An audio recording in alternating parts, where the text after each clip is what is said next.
pandemic has shaken much of human society, but still the threat posed by global warming has not gone away. The Earth's average temperature is about 15 degrees Celsius. In recent years the temperature has been much higher and lower.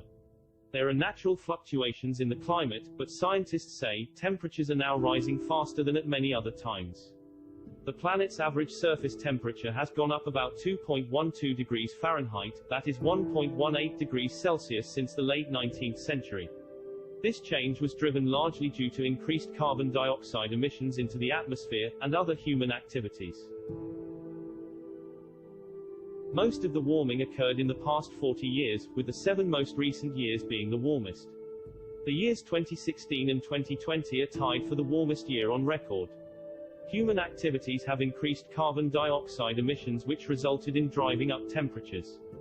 Extreme weather and melting polar ice are among the possible effects. Most man-made emissions of carbon dioxide come from burning fossil fuels. When carbon-absorbing forests are cut down and left to rot, or burned, the stored carbon is released and it contributes to global warming. Fossil fuel burning for energy consumption is the main source of these emissions, with additional contributions from agriculture, deforestation, and manufacturing. The ocean has absorbed much of this increased heat, with the top 100 meters of ocean shows the warming of more than 0.33 degrees Celsius since 1969. Earth stores 90% of the extra energy in the ocean. Temperature rise is amplified in the Arctic, where it has contributed to melting permafrost, glacial retreat and sea ice loss. Warmer temperatures are increasing rates of evaporation, causing more intense storms and weather extremes. Solar energy radiating back to space from the Earth's surface is absorbed by greenhouse gases and re-emitted in all directions. This heats both the lower atmosphere and the surface of the planet.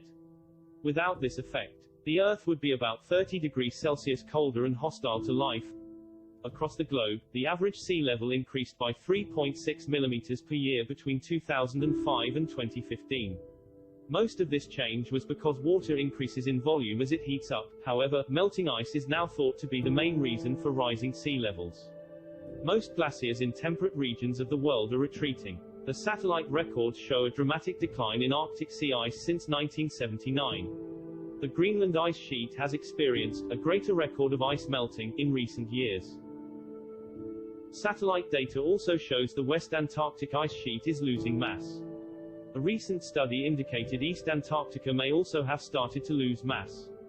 The effects of a changing climate can also be seen in vegetation and land animals.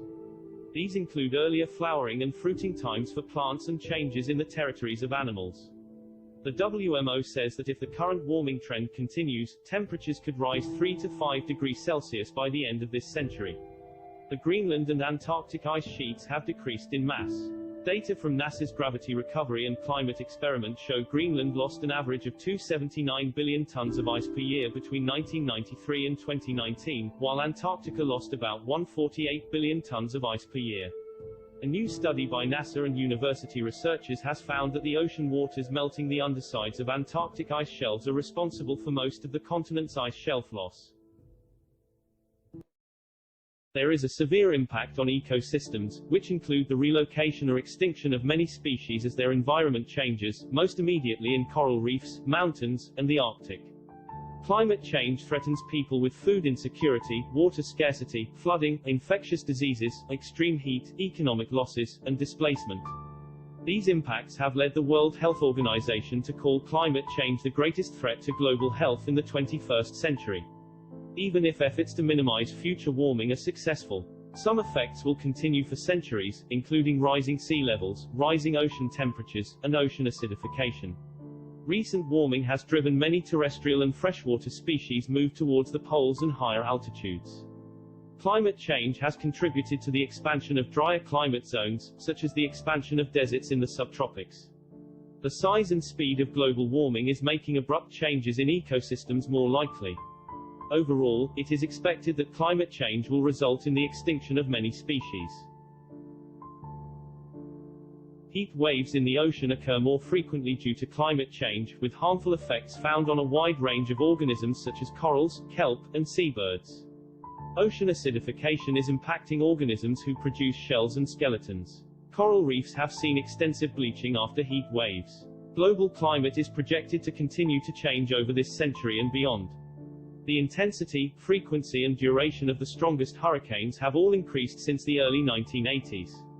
In the next several decades, storm surges and high tides could combine with sea level rise and land subsidence to further increase flooding in many regions. Ocean waters will therefore continue to warm and sea level will continue to rise for many centuries. The Arctic Ocean is expected to become essentially ice-free in summer, before mid-century.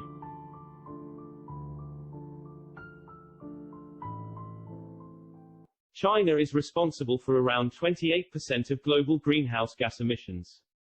Countries have only a limited time, they have already signing up to deep carbon cuts and there has already been progress. China aimed to go carbon neutral by 2060. The European Union followed suit in March 2020. Since then, Japan and South Korea have joined the cause. What the UN estimates is now a total of over 110 countries that have set net zero target for mid-century. Citizens and governments can choose among several options. They can change their pattern of energy production and usage in order to limit emissions of greenhouse gases. Renewables are now the cheapest energy ever. Renewables are already often cheaper than fossil fuel power in much of the world when it comes to building new power stations. While our understanding of how climate change affects weather is still developing, evidence suggests that extreme weather may be affected even more than anticipated.